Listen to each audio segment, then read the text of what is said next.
জীবনে আমরা কত মানুষকে চিনি। আপনিও এমন অনেক মানুষকে চেনেন যারা নিজেদের অসফল মনে করে, নিরাশ হয়ে থাকে, যারা এটাই স্বীকার করে নিয়েছে যে এই জীবনে তাদের দ্বারা কোনো কর্মই হবে না, কোনো কাজে সফল হবে না, তারা কোনো কাজের যোগ্যতাই নেই তাদের। কিন্তু এমনটা একদমই নয়। এই পৃথিবীতে এমন কিছু নেই যার কোনো যোগ্যতাই নেই। এমন কোনো অক্ষর নেই যেটা কোনো মন্ত্রের অংশ নয়। এমন কোনো জড়িবুটি নেই যা ঔষধি নয়। এমন কোনো বিষ নেই যেটা সঠিক সময়ে অমৃত হয়ে যায়। আর সেই প্রকার কোনো ব্যক্তি অযোগ্য হতেই পারে। তাকে অযোগ্য করে তোলে তার চিন্তাধারা। এই জন্য আত্মবিশ্লেষণ করুন। নিজের আত্মাকে নিজেই চিনতে পারবেন। নিজের অন্তরাত্মাকে জাগ্রত করুন। আপনি দেখতে পাবেন এই পৃথিবীর ভিত তৈরি হয় আশা দিয়ে। সেই পৃথিবীতে নিরাশা, হতাশা আর হারের মতো শব্দগুলির কোনো অস্তিত্বই নেই। রাধা রাধা। আমি আপনাদের বলেছিলাম যে সংসারের সব থেকে বড় অস্ত্র আর সব থেকে বড় সম্বল হলো বন্ধুত্ব। কিন্তু এই বন্ধুত্ব কেমন হওয়া উচিত? বন্ধুত্ব হওয়া উচিত দুধে মেশানো জলের মতো। কিভাবে? দুধে যখন জল মেশানো হয় তখন সেই জল নিজেই দুধে পরিণত হয়। এবার ভাবুন, দুধের সাথে বন্ধুত্ব করে জলের গুরুত্ব কেমন বেড়ে গেল। তবে এখানেই কিন্তু এই গল্পের শেষ নয়। যখন দুধকে গরম করা হয় তখন জল নিজের বন্ধুত্ব পালন করে। জল নিজে আগে সেটার তাপ নেয়, নিজের অস্তিত্বকে বাষ্পে রূপান্তরিত করে আর দুধকে বাঁচিয়ে নেয়। আর তারপর জল বাষ্প হয়ে গেলে দুধ ফুটতে থাকে। সে পাত্র থেকে বেরিয়ে উপচে পড়ে। আর শান্ত তখনই হয় যখন তাতে আবার জল মেশানো হয়। অর্থাৎ বন্ধুত্ব সেটাই যা বন্ধুর অস্তিত্বকে বিস্তার করে। বন্ধুত্ব সেটাই যা বন্ধুর জন্য নিজের অস্তিত্ব জ্বালিয়ে দেয়। বন্ধুত্ব সেটাই যাতে সুখ আর দুঃখ দুটোই বন্ধুত্বের সাথে যুক্ত। তাহলে এমন বন্ধুত্ব করো যার সামনে কুবেরের ধনও কম পড়ে যায়। রাধা রাধা। ভুল আর মানুষ, এই দুইয়ের সম্পর্ক অবিচ্ছেদ্য। যেমন ডানা আর পক্ষী, যেমন ধারা আর নদী। যদি ভুল মানুষের স্বভাবের এক গুরুত্বপূর্ণ অংশ হয় তাহলে ভাবুন, এতে লজ্জা কিসের? এতে লজ্জিত হওয়ার কিছু নেই। সেইভাবে দেখতে গেলে ভুল আমাদের নিজেকে আরো উন্নত করার সুযোগ দেয়, নিজেকে আরো ভালো প্রদর্শন করার প্রেরণা দেয়। এখন আপনাদের মধ্যে কেউ এর সাথে সহমত নাও হতে পারে, কেননা অনেকের দৃষ্টিতে ভুল দোষের জন্ম দেয়। দোষ অপরাধের, আর অপরাধের কোনো ক্ষমা নেই, শাস্তি পাওয়া উচিত। কিন্তু আপনি কি কখনো ভেবেছেন এরকম কেন হয়? এর কি কারণ? এর কারণ হলো ভুল স্বীকার করাকে এড়িয়ে যাওয়া। যদি আপনি কোনো ভুল করে স্বীকার না করেন তবে সেই ভুল দোষে পরিণত হয়, আর দোষ অপরাধ। তবে মনে রাখবেন, নিজের ভুল স্বীকার করা সেই ভুল সংশোধন করার পথে প্রথম পদক্ষেপ হয়ে দাঁড়ায়। আর সর্বদা মনে রাখবেন, অপরাধ হলো সেটাই সময় মতো নিজের ভুল স্বীকার না করা। রাধা রাধা। মানুষ অন্য কোনো বস্তু বা ভাবের সাথে পরিচিত হোক না হোক, ভয় আর ভবিষ্যৎ, এই দুই মানুষের মনে সর্বদা থাকে। যাদের অস্তিত্ব তার নিজের অস্তিত্বের ওপর প্রভাব ফেলে। আশ্চর্য, তাই না?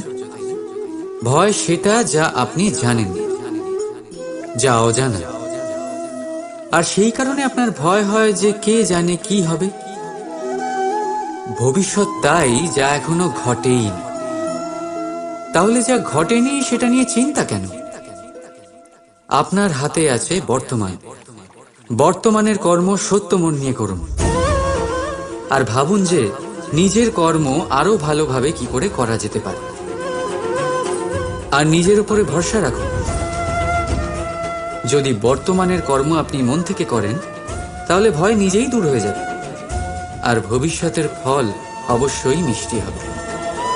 তাই ভয় আর ভবিষ্যৎকে নিয়ে চিন্তিত হবেন না, এই বর্তমানেই বাঁচুন।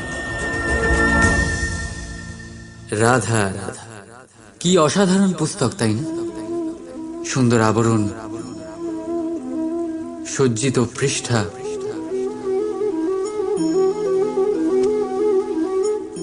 কিন্তু একে কি সত্যিই অসাধারণ পুস্তক বলে গণ্য করা যায়?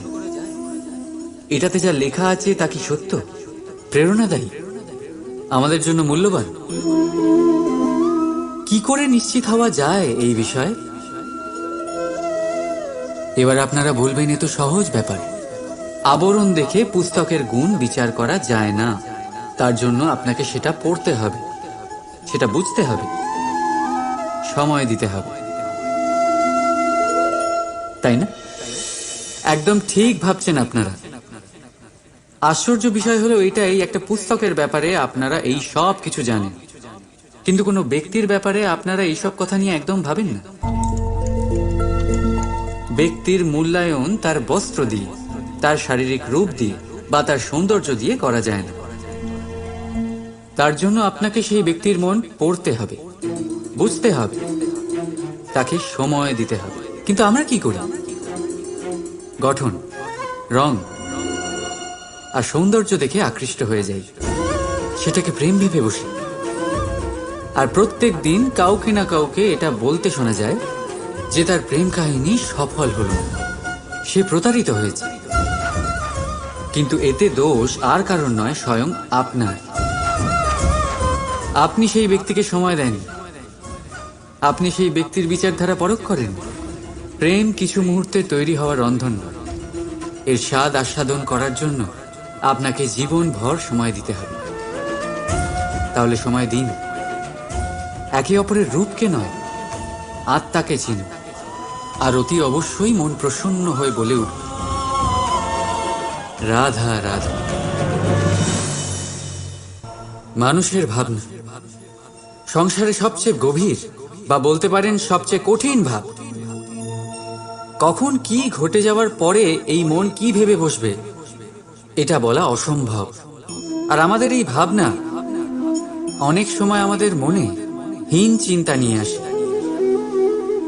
আমরা সবসময় আমাদের ওপরের শ্রেণীর লোকেদের লক্ষ্য করি, তাদের জীবনের বিশ্লেষণ করি, আর তারপর নিজেকে হীন মনে করি। ও কত ধনশালী, ও কত বলশালী, আর আমার কাছে তো কিছুই নেই। আমি নিঃস্ব, আমি হীন, এই সংসারের জন্য আমি কিছুই নই।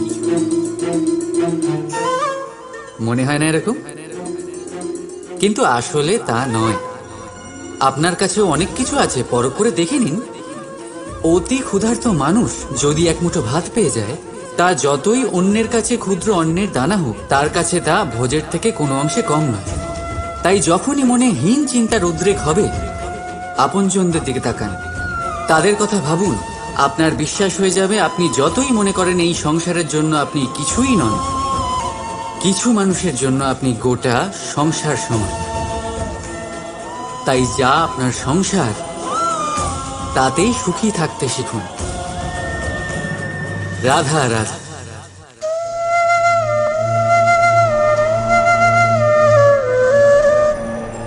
আশ্চর্য হচ্ছেন না আপনারা যে আমি কি করছি, কি লিখছি?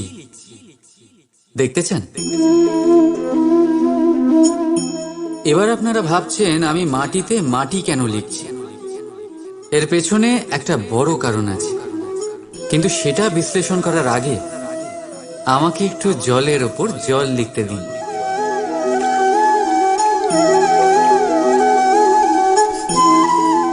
কি হলো? যেটা আমি লিখলাম সেটা দেখা যাচ্ছে না কেন? তাহলে এবার শুনুন আপনাদের প্রথম প্রশ্নের উত্তর। মাটিতে মাটি লেখা যতটা সরল, ঠিক ততটাই কঠিন জলের ওপর জল লেখা। সম্পর্কও ঠিক এমনই হয়। তৈরি করার সময় মাটিতে মাটি লেখার মতো সরল, আর পালন করার সময় জলের উপর জল লেখার মতো কঠিন। এবার প্রশ্ন এটাই হলো, জলের ওপর জল কি করে লেখা যায়?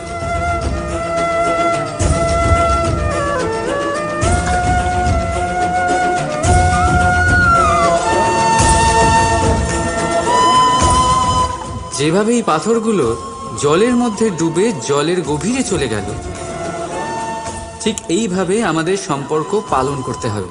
এই পাথরের মতো নিষ্ঠা সহকারে গভীরে যেতে হবে। সম্পর্ক কখনোই ভাঙবে না। রাধা রাধা। গ্রন্থে লেখা আছে যে মানুষ যদি মৌন থাকতে শিখে যায় তাহলে তার অধিকাংশ সমস্যারই সমাধান হয়ে যাবে। আর সত্যি তাই, মৌনতায় অনেক শক্তি আছে, অনেক ক্ষমতা আছে, কিন্তু সেই ক্ষমতা থেকে কি লাভ যদি তা সময় মতো কাজে না লাগে?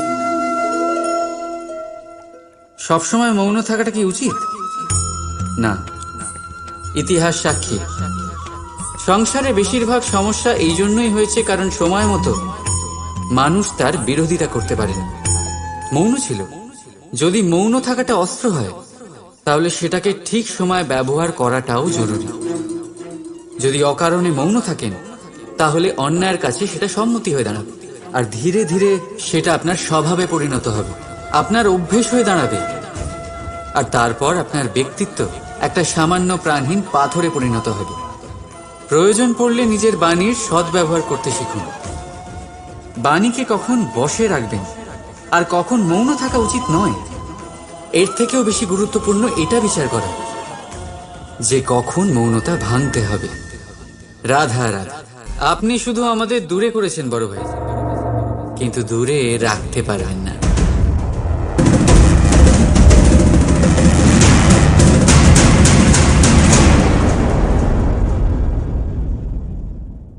জীবনে আমরা কত মানুষকে চিনি। আপনিও এমন অনেক মানুষকে চেনেন যারা নিজেদের অসফল মনে করে, নিরাশ হয়ে থাকে, যারা এটাই স্বীকার করে নিয়েছে যে এই জীবনে তাদের দ্বারা কোনো কর্মই হবে না, কোনো কাজে সফল হবে না, তারা কোনো কাজের যোগ্যতাই নেই তাদের। কিন্তু এমনটা একদমই নয়। এই পৃথিবীতে এমন কিছু নেই যার কোনো যোগ্যতাই নেই। এমন কোনো অক্ষর নেই যেটা কোনো মন্ত্রের অংশ নয়। এমন কোনো জড়িবুটি নেই যা ঔষধি নয়। এমন কোনো বিষ নেই যেটা সঠিক সময়ে অমৃত হয়ে যায়। আর সেই প্রকার কোনো ব্যক্তি অযোগ্য হতেই পারে। তাকে অযোগ্য করে তোলে তার চিন্তাধারা। এই জন্য আত্মবিশ্লেষণ করুন। নিজের আত্মাকে নিজেই চিনতে পারবেন। নিজের অন্তরাত্মাকে জাগ্রত করুন। আপনি দেখতে পাবেন এই পৃথিবীর ভিত তৈরি হয় আশা দিয়ে। সেই পৃথিবীতে নিরাশা, হতাশা আর হারের মতো শব্দগুলির কোনো অস্তিত্বই নেই। রাধা রাধা। यदा यदा हि धर्मस्य ग्लानिर्भवति भारत अभ्युत्थानं अधर्मस्य तदात्मानं सृजाम्यहम्। যখন যখন পৃথিবীতে পাপ বাড়ে, ধর্মের হানি হয়, তখন তখন আমি আসি। এটা তো আপনারা সবাই জানেন, কিন্তু এটা কখনো ভেবে দেখেছেন যে কেন আমি এই মর্তলোকের প্রাণী হিসেবেই অবতীর্ণ হই? কেন আমি মানুষ রূপে আপনাদের মাঝেই থাকি? আজ বলছি, সংসারে পাপ আর পুণ্য সমতা বজায় রাখে, কিন্তু যখন পাপ তার সীমা পার করে যায় আমাকে আসতেই হয়। কারণ এই যে আপনারা আমাকে বিস্মৃত হন। আশ্চর্য হবেন না, আমি আপনাদের মধ্যেই থাকি, শুধু আপনারা নিজেদের অন্তরে থাকা পরমাত্মাকে বিস্মৃত হন। এই জন্য আমাকে আসতে হয় আপনাদের এটা বলতে, সমস্ত শক্তি আপনাদের মধ্যেই আছে। কিন্তু আপনারা কি করেন? আমাকে সম্মান করেন, আমাকে পুজো করেন আর শক্তি প্রার্থনা করেন, বিভিন্ন রকমের চাহিদা আমার সম্মুখে রাখেন। আমার আপনার শ্রদ্ধায় কোনো আপত্তি নেই। আমার আপত্তি আছে সেই ভাবনায় যা আপনাকে দুর্বল করে দেয়। পরমাত্মার উপর শ্রদ্ধা রাখুন, কিন্তু নিজের আত্মার উপরও বিশ্বাস রাখুন। কারণ এই সংসারে এমন কিচ্ছু নেই যা আপনারা করতে পারবেন না। প্রতি নরের মধ্যে নারায়ণ বিরাজ করেন, আর প্রতি নারীর মধ্যে লক্ষ্মী। তাহলে চিনুন নিজের অন্তরের নারায়ণকে, আর বদলে দিন সময়ের চক্রব্যূহ। আমি খুশি হব জেনে আমার অবতীর্ণ হওয়ার বাস্তবিক প্রয়োজন আপনারা বুঝতে পেরেছেন। এখন শঙ্কা ত্যাগ করে শঙ্কর হয়ে যান, না হলে পাথরের মতো বেঁচে থাকতে হবে। রাধা রাধা। কখনো আপনারা ভেবেছেন এই সংসারে আমরা কার সাথে সবচেয়ে বেশি জড়িত? আপনারা কেউ বলবেন মাতা পিতা, কেউ বলবেন মিত্র, কেউ বলবেন স্ত্রী, আর কেউ বলবেন সন্তান। কিন্তু না, যদি এই সংসারে কারোর সাথে আমরা জড়িত থাকি, তাহলে তা সময়। সময়ই আমাদের অতীত, সময়ই আমাদের বর্তমান, আর সময়ই আমাদের ভবিষ্যৎ। আর আমরা কি করি? সব থেকে বেশি জড়িত সময়কে, সবচেয়ে বহুমূল্য সম্পত্তিকে আমরা নষ্ট করে দিই। কেউ ভবিষ্যতের জন্য উজ্জ্বল স্বপ্ন বনি, কেউ অতীতকে দোষারোপ করে। কিন্তু একটু ভেবে দেখুন, আপনার অতীতকে আপনি ভাবনা চিন্তা করে বদলে দিতে পারবেন না। আর ভবিষ্যতের ব্যাপারে চিন্তা ভাবনা করে যদি আপনি আপনার বর্তমান নষ্ট করে দেন, তাহলে আপনার ভবিষ্যৎও আপনার অতীতের মতোই হবে। এই জন্য আজকের ব্যাপারে ভাবুন, সেটাকে উজ্জ্বল করে তুলুন। আপনার অতীত আর আপনার ভবিষ্যৎ নিজেই উজ্জ্বল হয়ে যাবে। রাধা রাধা। অনেক সময়ই আপনার বয়োজ্যেষ্ঠরা বলেছেন যে এই সংসার দুঃখে ভরা, আর ঈশ্বর ভক্তি সেই দুঃখকে দূর করার পথ। কিন্তু ভেবে দেখুন, যদি এই সংসার দুঃখের সাগর হতো, নিয়তি কি আপনাকে এখানে জন্মগ্রহণ করাতো? ঈশ্বর কি এখানে অবতার রূপে আসতেন? যখন সমস্যাকে আমরা বশে আনতে পারি না, তখন আমরা দোষারোপ করি এই সংসারকে, এখানকার মানুষকে। ভাবি ভালো হতো এখানে জন্মগ্রহণ না করি। একজন চাষি এক অনুর্বর জমিতে চাষ করেন, আর নিজের পরিশ্রম দিয়ে সেই জমিকে করে তোলেন সুজলা সুফলা। একজন দর্জি, যার কাছে একটা সামান্য কাপড় আসে, নিজের পরিশ্রম দিয়ে সেটাকে একটা সুন্দর পোশাকে পরিণত করেন। আপনিও পরিশ্রম করুন। এটা গুরুত্বপূর্ণ নয় আপনি সংসারের কোন স্তরে এসেছেন, এটা গুরুত্বপূর্ণ নয় আপনি এখানে কি করে এসেছেন। যদি গুরুত্বপূর্ণ কিছু থাকে, তা হলো সংসার ছেড়ে যাওয়ার সময় আপনি এই সংসারকে কিরকম রেখে গেলেন। তাহলে এই ভেবে বাঁচুন যে কারোর জন্য যা নরক, তাকে তার কাছে স্বর্গ করে তুলতে পারলে আপনার জীবন আর আপনার সংসার দুই ধন্য হয়ে যাবে। রাধা রাধা। আমাদের সবার কখনো না কখনো তো ক্রোধের উদ্রেক হয়, আর তা তো হবেই। আমরা মানুষ, এই ভাবের সাথে আমরা জড়িত।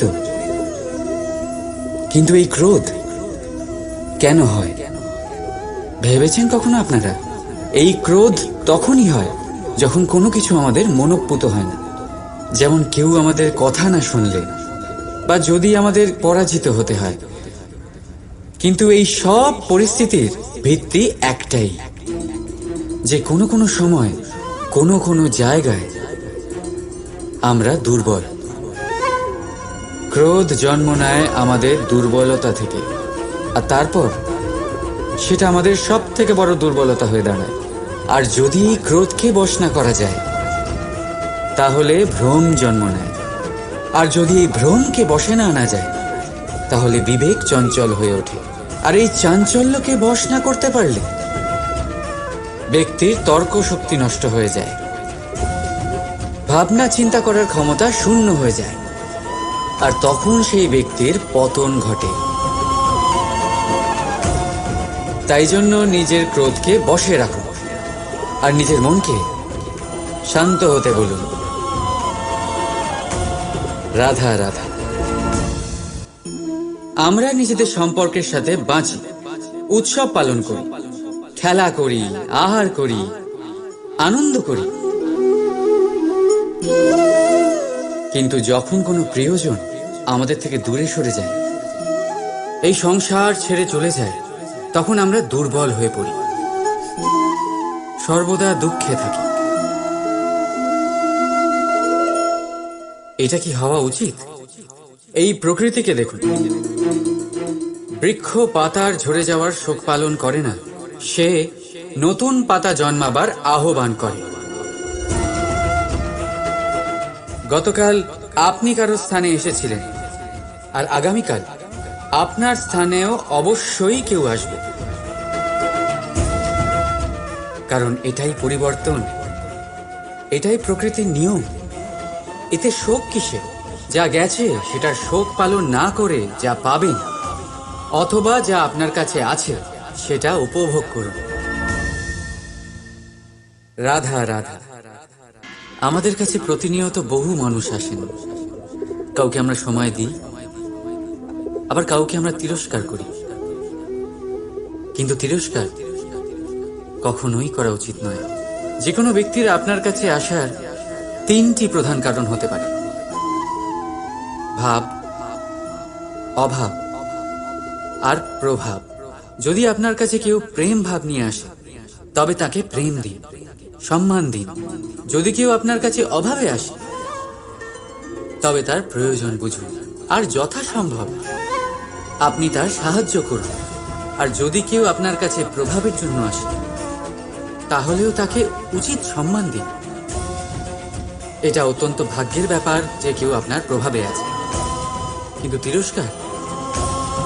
তিরস্কার কখনো করবেন না।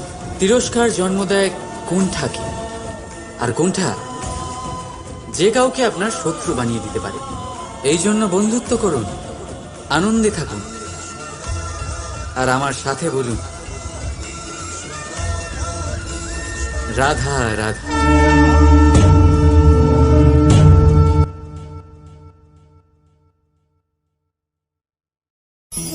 কি অমূল্য, কি সুন্দর এই রত্ন। এবার ভেবে দেখুন, যদি আমি এই রত্নকে ব্যবহার করি আখরোট ভাঙার জন্য, তাহলে কি হবে? বা ভেবে দেখুন, এই রত্ন নিয়ে আমি যদি বন্ধুদের সাথে খেলা করতে শুরু করে দিই, তাহলে কি হবে? আপনি তো হাসবেন আমার ওপর। আপনি বলবেন, এত অমূল্য একটা রত্ন, এর দ্বারা কত দুঃখ দূর করা সম্ভব। এই মূল্যবান রত্নের আমি অপব্যবহার করছি। একদম ঠিক বলেছেন, আমি মেনে নিচ্ছি। মূল্যবান বস্তুর অপব্যবহার করা অনুচিত, কিন্তু আপনিও তো তাই করছেন, তাই না? ভেবে দেখুন, মানুষ এই সংসারের সর্বশ্রেষ্ঠ প্রাণী, আর মানুষের এই শরীর সব থেকে মূল্যবান রত্ন। এবার এর সাথে আপনি কি করছেন? অপব্যবহার করছেন না, নিজের স্বাস্থ্যের যত্ন নিচ্ছেন না, আপনি অনুচিত পথে চলছেন শুধুমাত্র ধন অর্জন করার জন্য, পাপ কাজ করছেন। কি না করছেন? এটা অপব্যবহার নয়? ভেবে দেখুন, আমরা এই মানব শরীরের সাথে কি করতে পারি। যদি এর আমরা সদ্ব্যবহার করি, তাহলে অনন্ত পুণ্য অর্জন করতে পারি, যার দ্বারা শুধুই নিজেকে নয়, বরং আমাদের আশেপাশের সকলকে সন্তোষ প্রদান করতে পারি। তাই সংকল্প নিন, এটাই যে মানব শরীরের আমি সদ্ব্যবহার করব, পুণ্যের পথে চলব, সকলের মঙ্গলের জন্য, সকলের প্রসন্নতার জন্য। এই কর্ম করুন, এই পথে চলতে থাকুন। এই মন সন্তোষ বোধের সাথে বলবে রাধা রাধা।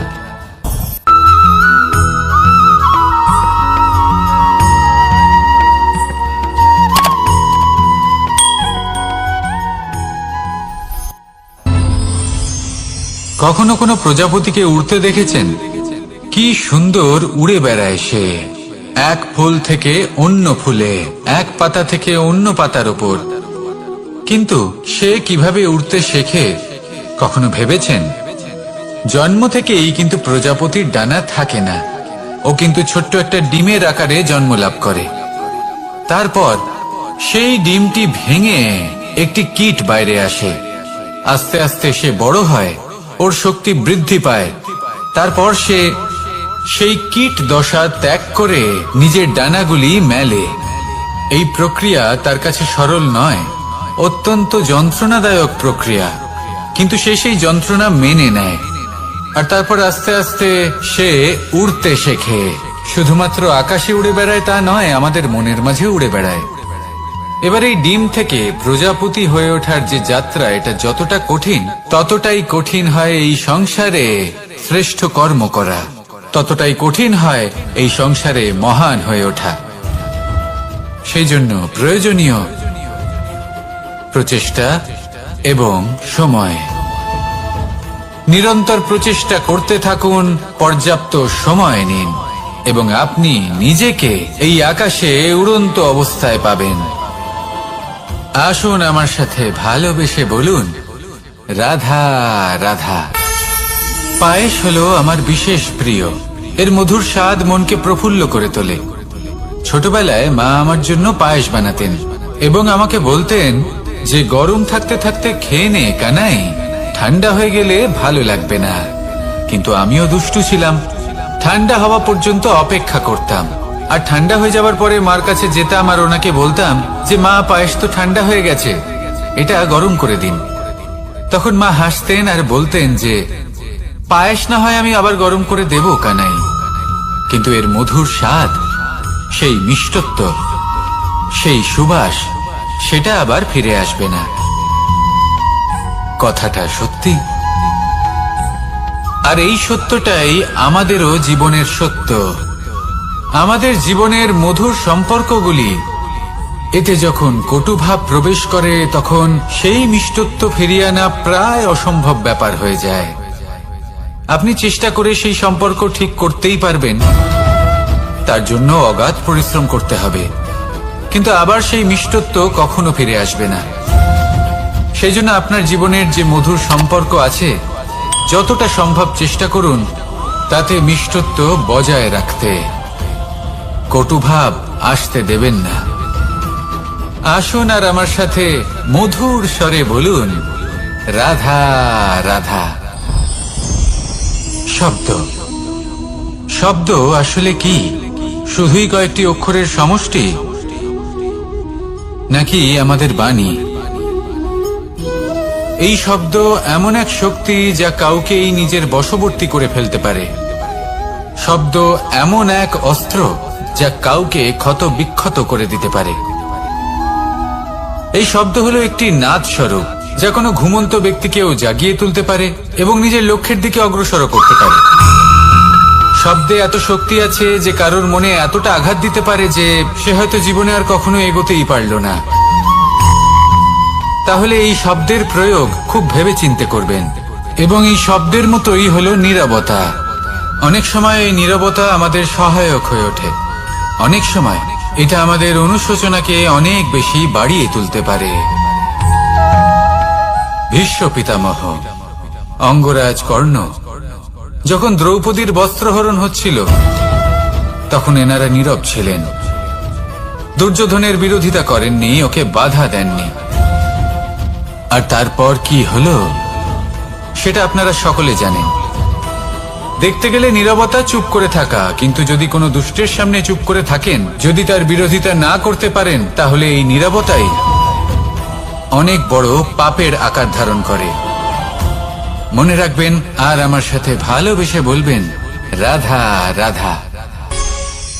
আভূষণ, কার না ভালো লাগে এই আভূষণ?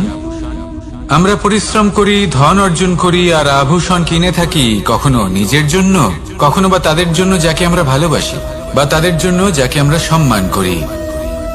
হয়তো সেই জন্যই সীতা চূড়ামণি ধারণ করেছিলেন এবং আমি সামন্তক মণি। কিন্তু এটাই কি সেই প্রকৃত আভূষণ যা আপনার মূল্য বৃদ্ধি করে? না। শ্রীরামের আভূষণ হলো ওনার নম্র ভদ্র ব্যবহার। মাতা সীতার আভূষণ হলো ওনার সততা, ওনার নিষ্ঠা, ওনার ত্যাগ। অর্জুনের আভূষণ ছিল ওনার একাগ্রতা। রাধার আভূষণ ওনার প্রেম। এই আভূষণ কোথাও নেই, আপনার মনে আছে। যদি আপনার মনে মিষ্টতা থাকে, তা শান্ত হয়, তাতে সততা থাকে, নিষ্ঠা থাকে এবং প্রেম থাকে, তাহলে আপনার অন্য আর কোনো আভূষণের কোনো প্রয়োজন নেই। আপনি যতই ভিড়ের মাঝে থাকুন, আপনার ঔজ্জ্বল্য চোখে পড়বে। আসুন আর আমার সাথে ভালোবেসে বলুন, রাধা রাধা। এই সংসারের সব থেকে বড় সত্যি হলো জন্ম এবং মৃত্যু, কিন্তু আরো বড় একটা সত্য আছে, মিত্র এবং শত্রু, যা আমাদের সকলের জীবনে থাকে। মিত্র সে যে আমাদের সঙ্গ দেয় এবং সংসারের সব থেকে উঁচু শিখরে আমাদের নিয়ে যায়, এবং শত্রু সে যে যে কোনো মুহূর্তে যে কোনো শিখর থেকে আমাদের নিচে ফেলে দিতে পারে। এবার বিচিত্র ব্যাপার হলো এটাই যে আমরা নিজেরাই এদের সাথে নিয়ে চলি, নিজেরাই এদের পালন করি। তা কি করে? প্রথমে বুঝুন এই মিত্র এবং শত্রু কারা। আপনার নিজের মন, আর কেউ নয়। এই মনই হলো মিত্র যখন তাতে ভারসাম্য বজায় থাকে, তা নিয়ন্ত্রিত থাকে, তা পবিত্র হয়। কিন্তু যদি এই মন অনিয়ন্ত্রিত হয়ে পড়ে, যদি আপনাকে সে নিয়ন্ত্রণ করতে শুরু করে, তখন সেই আপনার সব থেকে বড় শত্রু হয়। সেই জন্য এই মনের ওপর নিয়ন্ত্রণ রাখতে শিখুন, এতে ভারসাম্য বজায় রাখতে শিখুন। তাহলে আপনি এমন এক বন্ধুকে পাবেন যে আপনাকে এই সংসারের শিখরে পৌঁছে দেবে। আসুন আমার সাথে ভালোবেসে বলুন, রাধা রাধা। ঈশ্বর আসলে কে? সংসারের বেশিরভাগ মানুষের কাছে ঈশ্বর হলেন এই সংসারের রচয়িতা, পালনকর্তা। কারোর কাছে উনি জ্ঞাতা, কারোর কাছে উনি হলেন আস্থার প্রতীক, আবার কারোর জন্য শুধুমাত্র অন্ধ বিশ্বাস। কিন্তু এই ঈশ্বর কি কোনো শরীর, নাকি একটা বোধ, নাকি শুধুই শ্রদ্ধা? ঈশ্বর হলেন তিনি যিনি হলেন আপনার ইষ্ট। সেই জন্যই তো গুরু, মাতা, পিতা এনাদেরও ঈশ্বরই বলা হয়েছে। যাদেরকে আমরা ঈশ্বর বলে মনে করি, যারা আমাদের ইষ্ট, তারা আমাদের একটি পথ দেখান, একটি দিকে চালিত করেন। সেই পথে চলে আপনি শুভ কর্ম করতে পারেন। আর যখন কোনো ব্যক্তি তার ঈশ্বরের আদেশ পালন করেন, তখন সে নিজে থেকেই শুভ পথে অগ্রসর হয়ে যান। বেশ কয়েকজন মানুষ ঈশ্বরের ওপর আস্থা রাখেন এবং ভাবেন যে অনুচিত কোনো কাজ করা উচিত নয়, ঈশ্বর দেখছেন।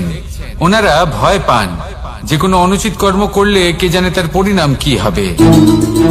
এমন অনেক ব্যক্তি রয়েছেন যারা ঈশ্বরকে বিশ্বাস করেন এবং জানেন যে ঈশ্বর তাদেরকে দেখছেন, তাই যে যে শুভ কর্ম ওনারা করেছেন তার ফল তারা অবশ্যই পাবেন। এবার আপনি ভয় পেয়ে ঈশ্বরকে বিশ্বাস করবেন, নাকি বিশ্বাসের দ্বারা ঈশ্বরকে বিশ্বাস করবেন, সেই সিদ্ধান্ত আপনারই।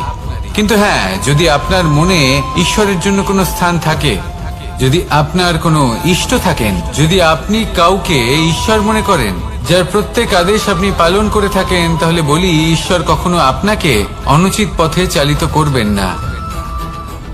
আসুন আমার সাথে ভালোবেসে বলুন, রাধা রাধা। এই সংসারে ভিন্ন ভিন্ন ধরনের গাছ আছে, অসংখ্য ধরনের প্রজাতি আছে। কিছু গাছ পাতা দিয়ে থাকে, কিছু ফুল, কিছু ফল। কেউ ছায়া প্রদান করে, কেউ শীতলতা প্রদান করে, কেউ নিজেকে খুব কষ্ট দিয়ে এই সংসারের বিকাশে সহায়ক হয়ে ওঠে।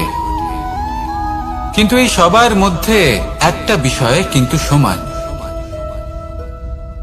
এরা প্রত্যেকেই পাতা ছাড়া, ফুল ছাড়া, ফল ছাড়া জীবিত থাকতেই পারে, কিন্তু কোনো বৃক্ষই শিকড় ছাড়া বেঁচে থাকতেই পারে না। এটাই হলো রাধার।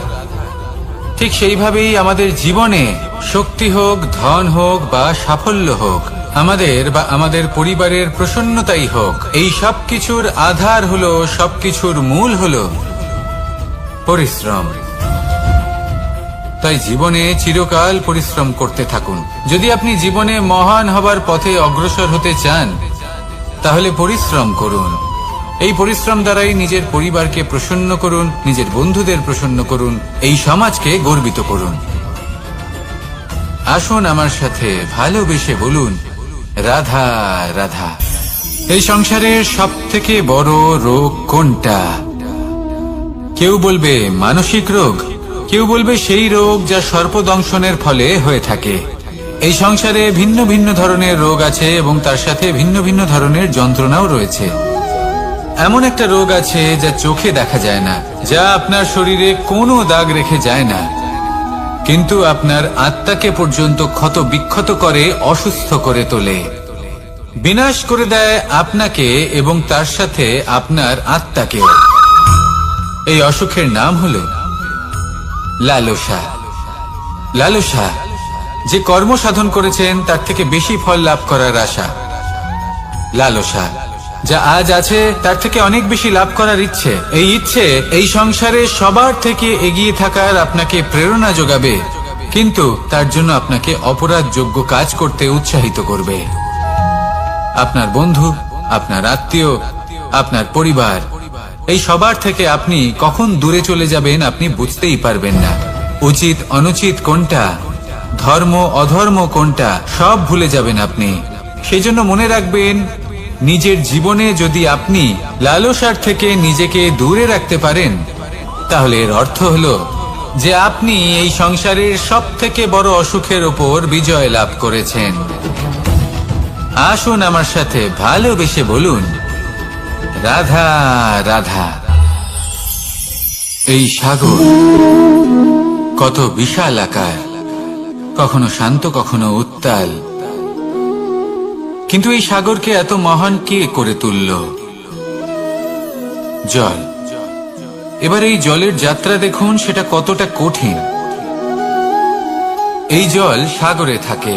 সূর্য ওকে এতটা উত্তপ্ত করে তোলে যে এই জল নিজের অস্তিত্ব হারিয়ে ফেলে এবং বাষ্পে পরিণত হয়ে হাওয়ায় মিলিয়ে যায়। তারপরে আকাশে যায় আর নিজের অস্তিত্ব আবার হারিয়ে ফেলে, মেঘে পরিণত হয়। তারপর এই মেঘ কোথাও গিয়ে কোনো পর্বতে ধাক্কা খায়, তারপর আবার এই জল নিজের অস্তিত্ব হারায়। তারপরে বর্ষার রূপ ধারণ করে তা বর্ষিত হয়, বা কোনো পর্বতের চূড়ায় তার শিখরে বরফের রূপ ধারণ করে। তারপরে এই বর্ষা মাটির দিকে নিজের যাত্রা শুরু করে। এবার মাটিতে ঝরে পড়া এই বর্ষা স্রোতের আকার ধারণ করে এবং আস্তে আস্তে বইতে থাকে। এই নদীর আকার ধারণ করে এবং নদী রূপে বইতে বইতে পাথরে ধাক্কা খায় বা কোনো পর্বতে ধাক্কা খায়, আর তারপর এই নদী এসে সাগরে সমাহিত হয়ে যায়। নদীর এই জল আবারও নিজের অস্তিত্ব হারিয়ে ফেলে, কিন্তু এইবার সেই জল নিজেই সাগরে পরিণত হয়। এটা আমাদের সকলের জন্য একটা শিক্ষা যে এই সংসারে জীবন এবং সময়ের এ হলো এক অনন্ত যাত্রা। এই সংসারে যা কিছু আছে তার সূত্রপাত কোথাও একটা হবেই। সেই জন্য মৃত্যু এবং সমাপ্তির চিন্তা ত্যাগ করে দিন, আর যে সূত্রপাত আপনি লাভ করছেন তার আনন্দ উপভোগ করুন। ভেবে দেখুন আপনি কিভাবে শ্রেষ্ঠ কর্ম করতে পারেন যাতে এই সংসার এবং এই সমাজ, এই দুইয়ের মঙ্গল সম্ভব। আসুন আমার সাথে ভালোবেসে বলুন, রাধা রাধা। মাকড়সার জাল দেখতে পাচ্ছেন?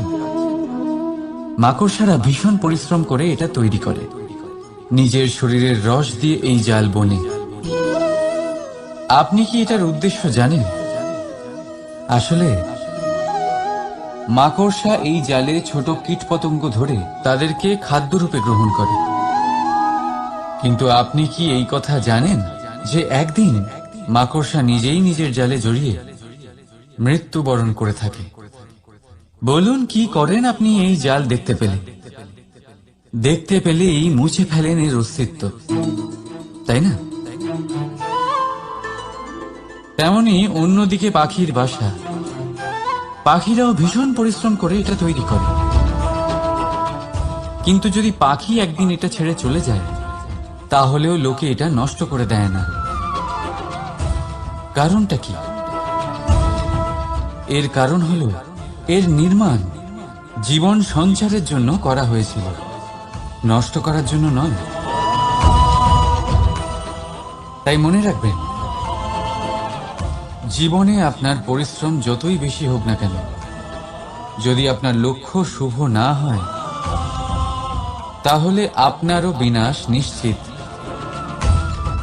তাই সৃজন করতেই থাকুন আর মুগ্ধ হয়ে বলুন,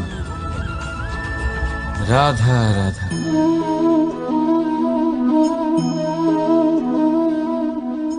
আপনার কি মনে হয় আমি কি করছি?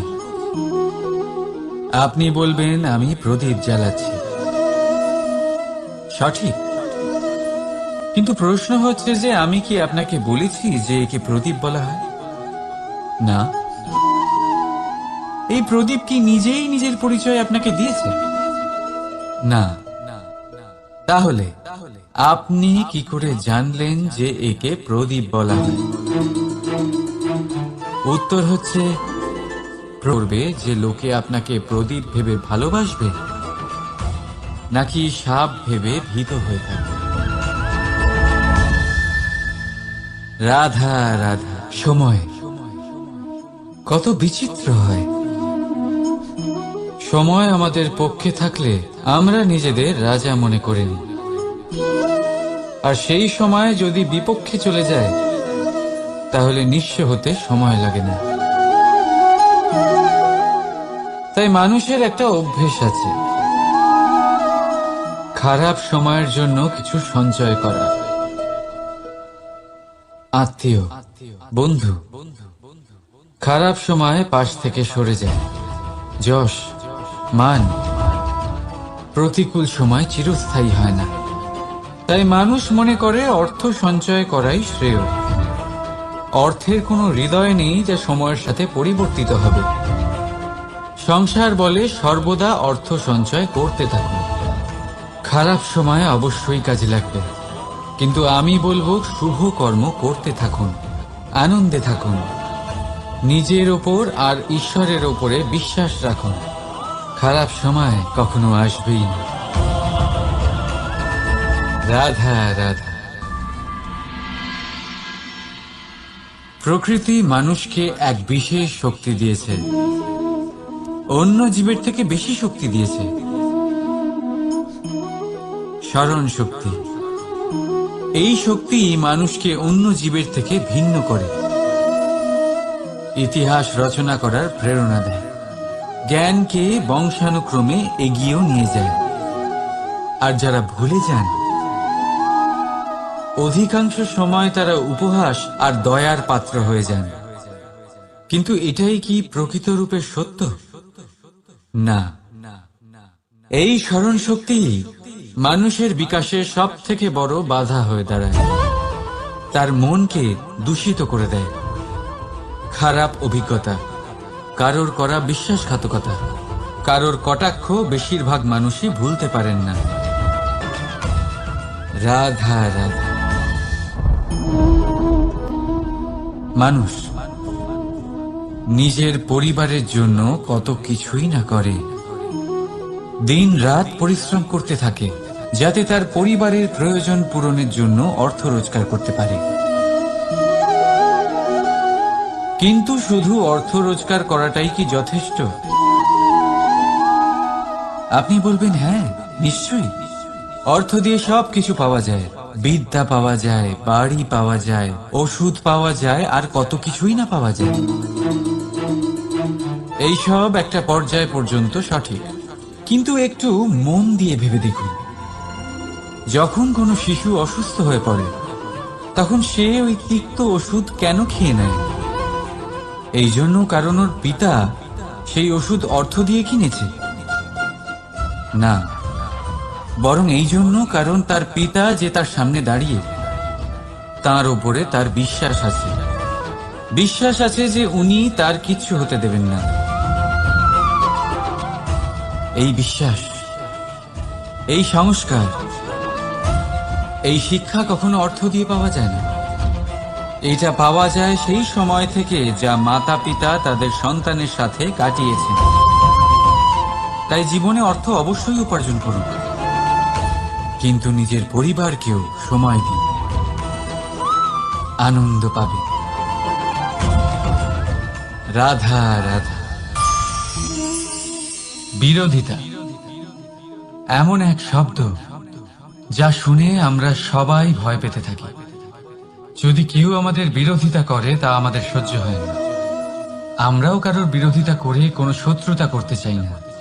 এই ধরনের ভাবনা আমাদের মনে আসতেই থাকে।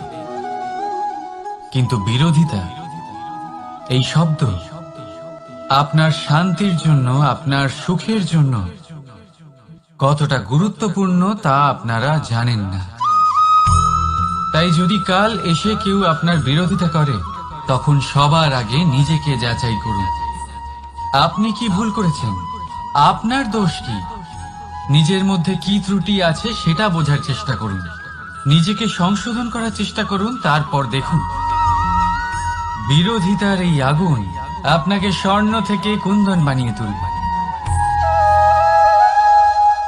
বলা হয় এই সংসারে খারাপ বেড়েই চলেছে, কিন্তু তার কারণ এ নয় যে খারাপ মানুষ বেড়ে চলেছে।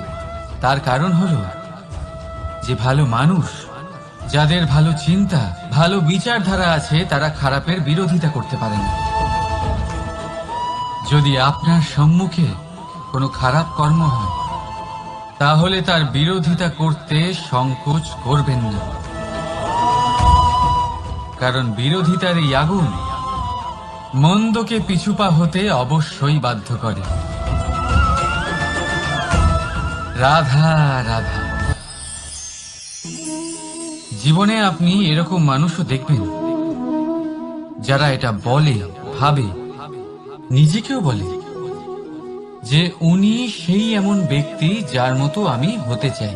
ঠিক আছে, কারোর থেকে প্রেরণা নেওয়াটা কোনো ভুল নয়, কিন্তু কখনো কখনো এই প্রেরণা গুরুত্বহীন হয়ে যায় আর আমরা শুরু করে দিই সেই ব্যক্তিকে নকল করতে।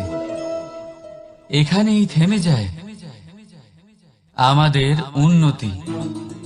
এবারে দেখুন,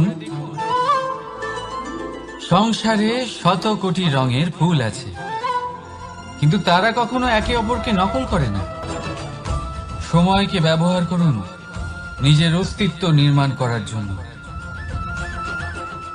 কারণ কারোর ছায়া হওয়ার থেকে ভালো আপনি কারোর জন্য প্রেরণা হয়ে উঠুন।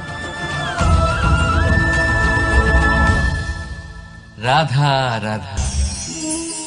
আমরা সকলে পাথুরে রাস্তা এড়িয়ে চলি, কারণ এই পথের পাথর আমাদের যাত্রা আরো কঠিন করে তোলে, আমাদের পা আহত করে দেয়।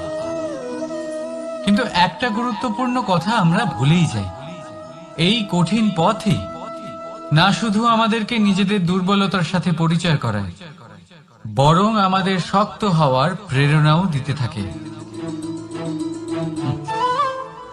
সময়ের সাথে ঠিক এমনটাই হতে থাকে।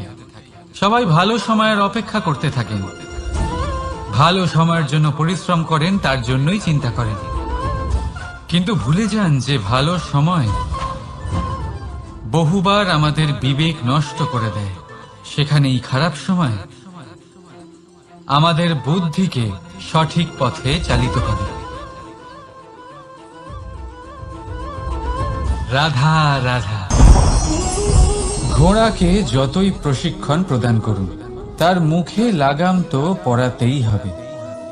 একজন ভালো চালক সেই ঘোড়ার লাগাম মাঝে মাঝে টেনে ধরে, তাকে সঠিক পথে চালিত করতে, যাতে সেই ঘোড়া দিকভ্রান্ত না হয়। এবার একটু ভাবুন, ঠিক এরকমই হয় আমাদের মন। যদি এটা বিবেকের লাগাম দিয়ে মাঝে মাঝে আমরা টেনে না ধরি, তাহলে আমাদের এই মন দিকভ্রান্ত হতে পারে। আর যদি আপনি আপনার লক্ষ্যে পৌঁছতে চান, তখন মনের এই লাগাম মাঝে মাঝে আপনাকে অবশ্যই টেনে ধরতে হবে, কারণ বিবেকের এই পথ প্রদর্শনই আপনাকে ভালোভাবে আপনার লক্ষ্যে পৌঁছে দেবে। মনে রাখবেন আর আমার সাথে ভালোবেসে বলবেন, রাধা রাধা। আপনি কখনো জাঁতা কল দেখেছেন? তাতে গম পেশা হয়। গমকে এমন ভাবে পেশা হয় যাতে আমরা তা খেতে পারি, জীবিত থাকতে পারি। আর যদি আপনি মন দিয়ে দেখেন, তাহলে কলের নিচের অংশ কখনো ঘোরে না, শুধুমাত্র উপরের অংশই ঘোরে। আর তবেই তা গম পিষতে পারে, আর তবেই রুটি তৈরি হতে পারে। কিন্তু ভেবে দেখুন, যদি কলের দুটো অংশই ঘুরতে থাকে, তাহলে কি হবে?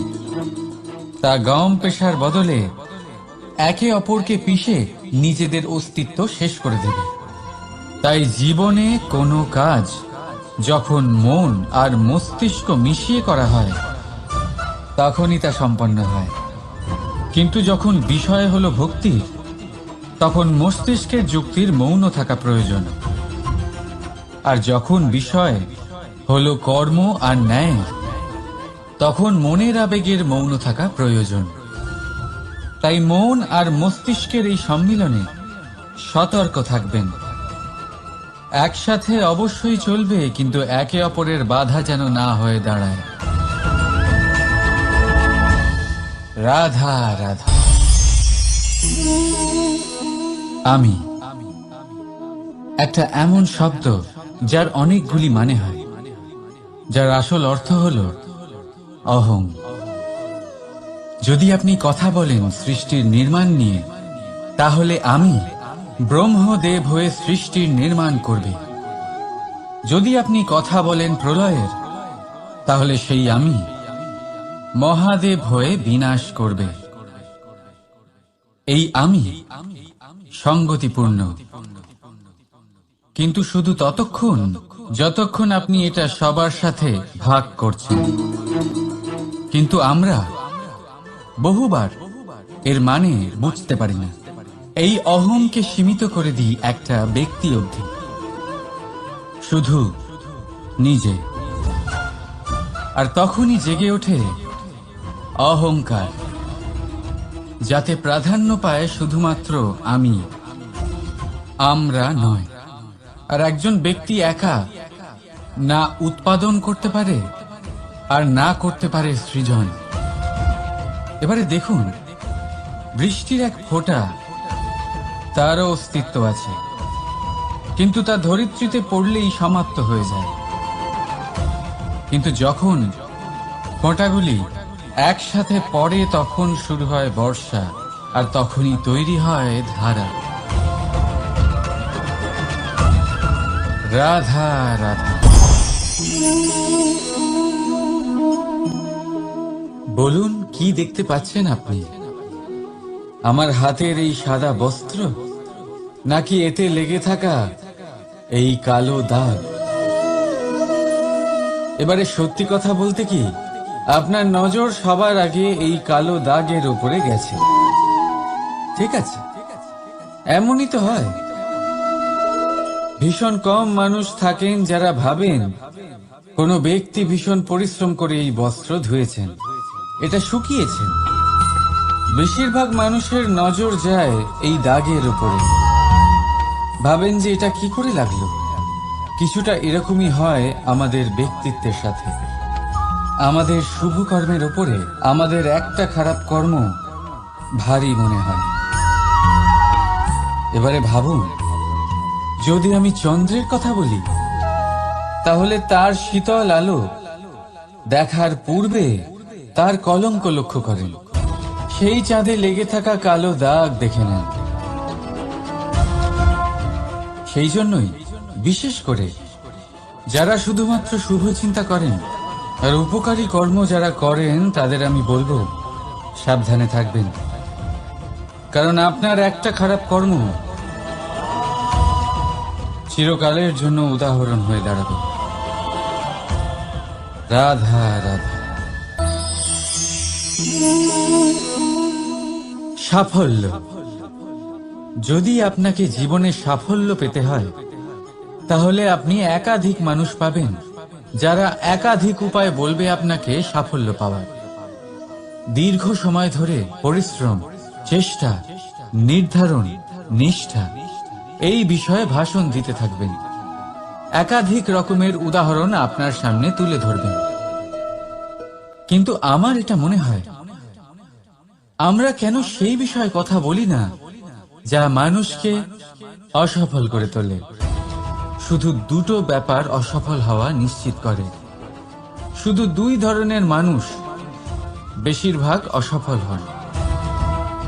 প্রথম তারা যারা ভাবে অনেক কিছু কিন্তু কিছুই করে না। আর দ্বিতীয় তারা যারা অনেক কিছু করতে থাকে কিন্তু ভাবনা চিন্তা না করে। ভাবনা আর কর্ম, এদের মাঝে সামঞ্জস্য রাখা খুব জরুরি। যদি এটা থাকে তাহলে জীবনে কখনো অসফল হবেন না। রাধা রাধা। আপনি অনেককে এই কথা নিশ্চয়ই বলতে শুনেছেন, এই ব্যক্তির দৃষ্টিতে দম্ভ আছে, এই ব্যক্তির চোখের ওপর অহংকারের পর্দা পড়ে আছে, ইত্যাদি ইত্যাদি। চলুন আমি আপনাকে একটা প্রশ্ন করছি, আপনি দেখেন কি দিয়ে? দৃষ্টি দিয়ে নাকি দৃষ্টিভঙ্গির সাহায্যে? ভাবুন। চিন্তায় পড়ে গেলেন নিশ্চয় পরিচয়ের সাথে সাক্ষাৎ করা। উদাহরণ হিসেবে চন্দ্র। চন্দ্র আমরা সবাই দেখেছি। বহু মানুষ আছেন যাদের চন্দ্র অত্যন্ত সুন্দর লাগে। পাথরকে ভগবান ভেবে পুজো করবেন নাকি ভগবানকে পাথর ভেবে পরিত্যাগ করবেন? সিদ্ধান্ত আপনার, কিন্তু এই সিদ্ধান্ত নির্ভর করে আপনার দৃষ্টিভঙ্গির ওপর। তাই নিজের দৃষ্টিভঙ্গি শুভ রাখুন, নিজের দৃষ্টিভঙ্গিতে ভালোবাসা রাখুন, আর আনন্দে বলুন রাধা রাধা। বড় বড় রাজমহলে বড় বড় ইমারতের চূড়া কত সুন্দর হয়,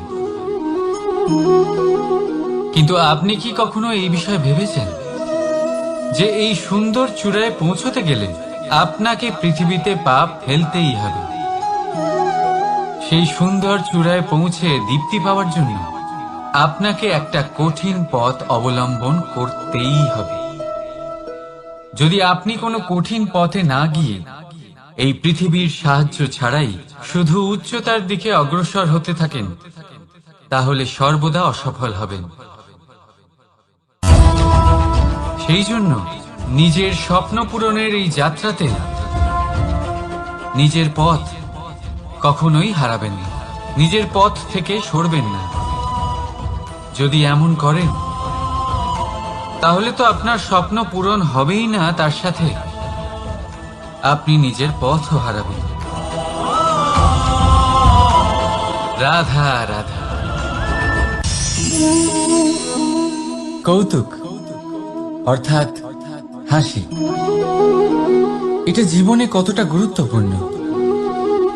আমরা সর্বদাই হাসতে চাই, আমরা সর্বদা অন্যের মুখে এই হাসি দেখতে চাই। কিন্তু এই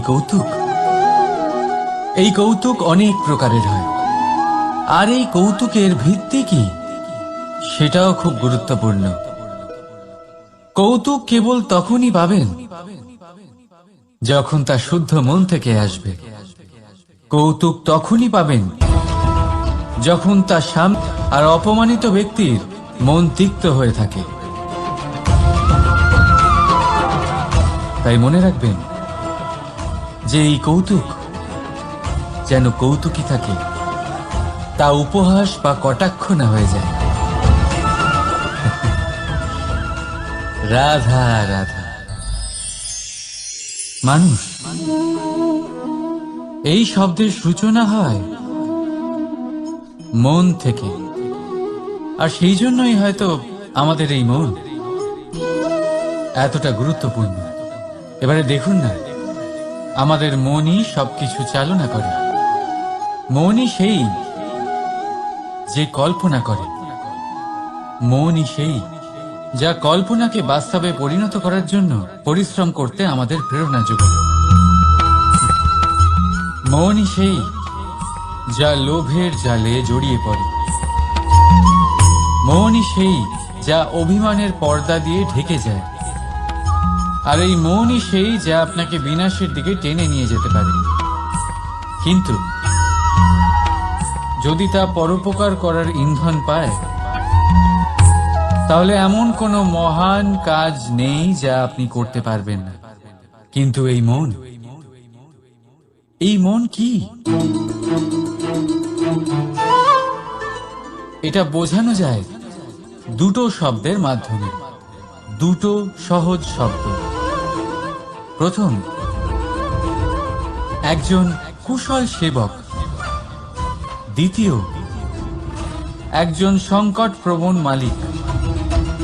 যদি আপনার এই মন আপনার নিয়ন্ত্রণে থাকে, তাহলে সে হলো আপনার সেবক। তাই আপনার অস্তিত্ব আছে। কিন্তু যদি আপনার মন আপনার কর্মের ওপরে নিয়ন্ত্রণ করে, তাহলে এই মন আপনার মালিক, আর তখন আপনার বিনাশ নিশ্চিত। তাই নিজের এই মনকে নিয়ন্ত্রণে রাখুন, কিন্তু ভালোবেসে। আসুন আমার সাথে আনন্দে বলুন, রাধা রাধা। এই সূঁচ দেখতে পাচ্ছেন আপনি? এটা শুদ্ধ লোহা দিয়ে তৈরি। বস্ত্র সেলাই করার কাজে লাগে, অস্ত্রোপচারে কাজে লাগে। কিন্তু আপনি কি কখনো ভেবে দেখেছেন এই সূঁচ কিভাবে তৈরি হয়? লোহার এক বড় অংশকে পিটিয়ে পিটিয়ে টেনে টেনে তাকে পাতলা বানানো হয়। এরপরেই আমরা পেয়ে থাকি সূঁচ। ভাবুন, যদি লোহার টুকরোতে অনর্গল প্রহার করার ফলে একটা লোহার টুকরো সূঁচে পরিণত হয়, তাহলে আমাদের জীবনে অনর্গল চেষ্টা করার ফলে জীবনের সমস্ত অংশকে আমরা কত প্রভাবশালী কাজে পরিণত করতে পারি। শুধু প্রয়োজন দৃঢ় নিশ্চয়তা। তাহলে আসুন আমার সাথে ভালোবেসে বলুন, রাধা রাধা। বিশ্বাস, জীবনে বিশ্বাস কতটা গুরুত্বপূর্ণ। একজন স্ত্রী তার স্বামীর হাত ধরে যে কোনো জায়গায় যেতে পারেন। এর কারণ হলো বিশ্বাস। তার নিজের স্বামীর ওপরে বিশ্বাস আছে। যখন একজন মা তার ছোট বাচ্চাকে কোলে তুলে হাওয়ায় ওঠায়, তখন সেই বাচ্চা ভয়ভীত হয়ে যায় না। তার কারণ হলো বিশ্বাস। তার বিশ্বাস আছে যে তার মা তার কিচ্ছু হতে দেবে না। এক বৈদ্যের দেওয়া ঔষধ সন্তান কিছু না বুঝে শুনেই খেয়ে ফেলে। সেই বৈদ্যের জ্ঞানের বিষয়ে তার কোনো ধারণাই থাকে না। শুধু নিজের পিতার উপরে বিশ্বাস আছে যে তার পিতা তাকে খারাপ কিছুই দেবে না। যখন এই সংসারের প্রতিটা বন্ধন বিশ্বাসের উপরে দাঁড়িয়ে আছে, তাহলে কেন এই বিশ্বাসকে আমরা জীবনে আনতে পারি না? আপনি নিজেই দেখুন, এই বিশ্বাস নিজের জীবনে এনে দেখুন, সবকিছু আরো সুন্দর হয়ে যাবে। তাই ভালোবেসে বলুন, রাধা রাধা।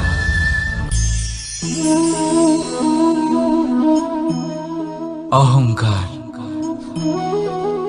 এই শব্দটা সবাই শুনেছেন।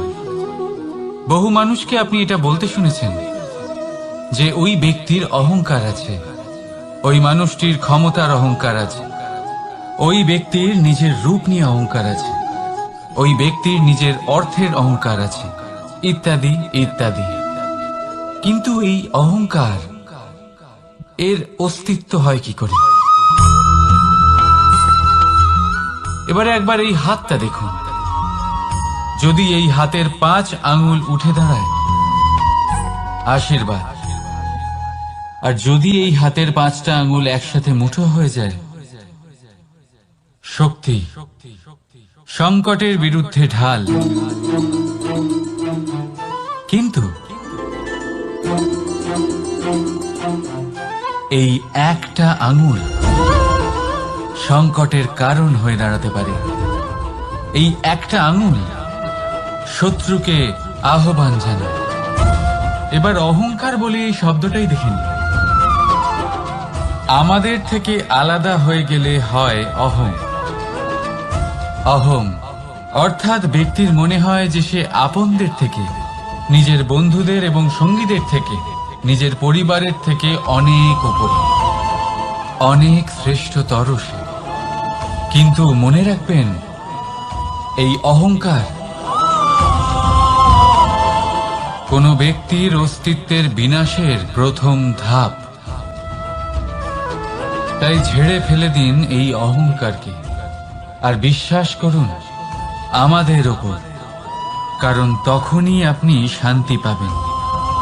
আর সেই শান্তির সাথেই বলে উঠবেন, রাধা রাধা।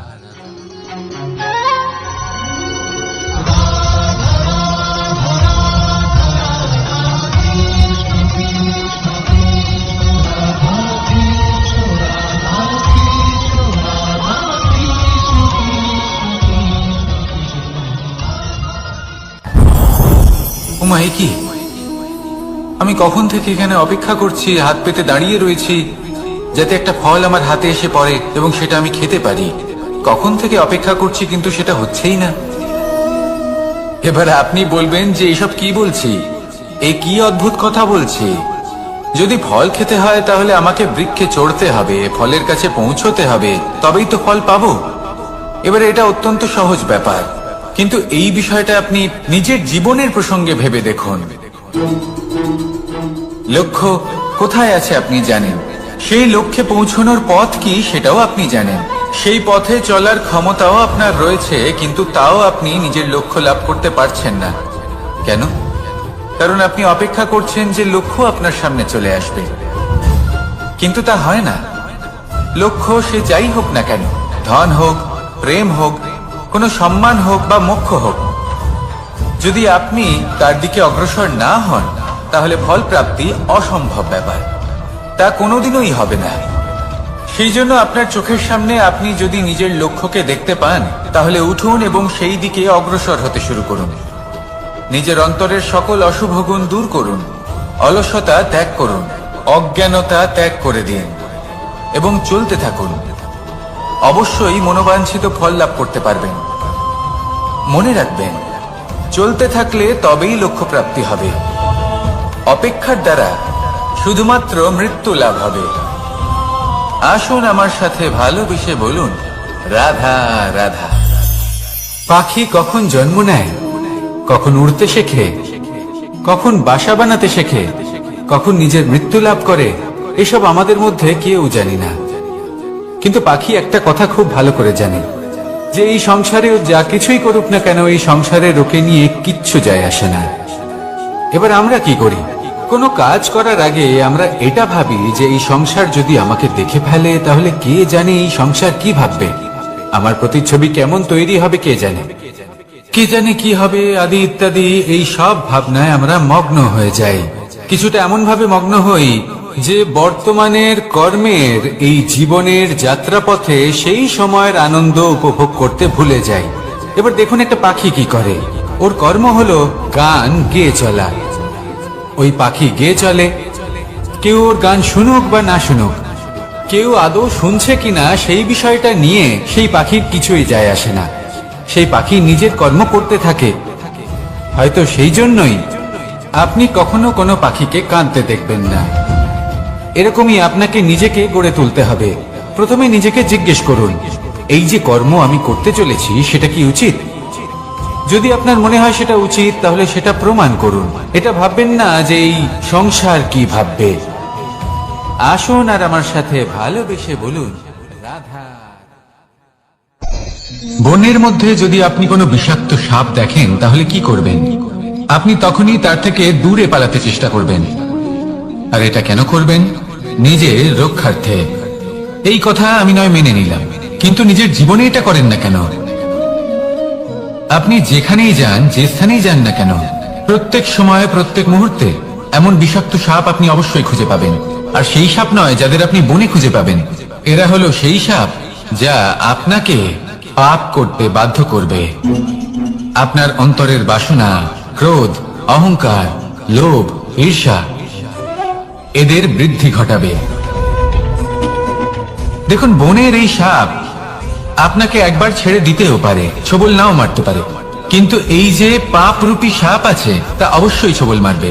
কর্ম যদি করেন তাহলে অবশ্যই ফল পাবেন। সেই জন্য যখনই কোথাও যাবেন, যদি এমন কাউকে দেখেন, যদি এমন কিছু দেখেন যে আপনাকে পাপ করতে বাধ্য করছে, তাহলে সেই মুহূর্তে সেখান থেকে পালিয়ে যান। যেমন বনের সাপ দেখে আপনি পালাতে থাকেন। সৎকর্মের রক্ষা অত্যন্ত আবশ্যক। আসুন আর আমার সাথে ভালোবেসে বলুন, রাধা রাধা। যদি কোনো সিংহ বানরের মতো গাছে চড়তে চেষ্টা করে তাহলে কি হবে? একটা মাছ যদি মাটিতে হাঁটতে চেষ্টা করে তাহলে কি হবে? তারা বিফলই হবে। কিন্তু এরকম কেন হয়? তার কারণ হলো প্রকৃতির রচনা কিছুটা এরকম। এখানে প্রত্যেকটি ব্যক্তিকে, প্রত্যেকটি প্রাণীকে আলাদা আলাদা গুণের অধিকারী করা হয়েছে এবং সকলকে একটা সীমাও প্রদান করা হয়েছে। এবার এই যে বৃক্ষ, পশু, পাখি, এদের মধ্যে সেই ক্ষমতাই নেই যে এরা নিজেদের যাচাই করতে পারবে, নিজেদের সীমাগুলো বুঝতে পারবে, নিজেদের সদ্গুণগুলো চিনতে পারবে। এরা সেটা করতে পারবে না। কিন্তু মানুষ তো আলাদা। মানুষের কাছে সেই বিশেষ শক্তি আছে যে তারা পূর্ণরূপে নিজেদের যাচাই করতে পারবে, নিজেকে পূর্ণরূপে বুঝতে পারবে, নিজের দোষ, নিজের অপগুণ, নিজের সদ্গুণ, নিজেদের সীমাগুলো তারা বুঝতে পারবে। আর এটা অত্যন্ত গুরুত্বপূর্ণ। কথায় আছে যে যদি সাফল্য লাভ করতে হয় তাহলে নিজেকে যাচাই করে নিতে হবে। তাই নিজেকে যাচাই করুন, নিজের সাথে পরিচিত হয়ে যান এবং জীবনে কর্ম করতে থাকুন। সাফল্যের শিখরে অবশ্যই পৌঁছে যাবেন। আর ওখানে যদি যান তাহলে এই মন প্রসন্ন হয়ে অবশ্যই বলবে, রাধা রাধা। অন্ধকারাচ্ছন্ন রাত্রি যদি এসে থাকে তাহলে আলোকিত প্রকাশ নিয়ে সূর্যও অবশ্যই আসে। রোগ যদি এসে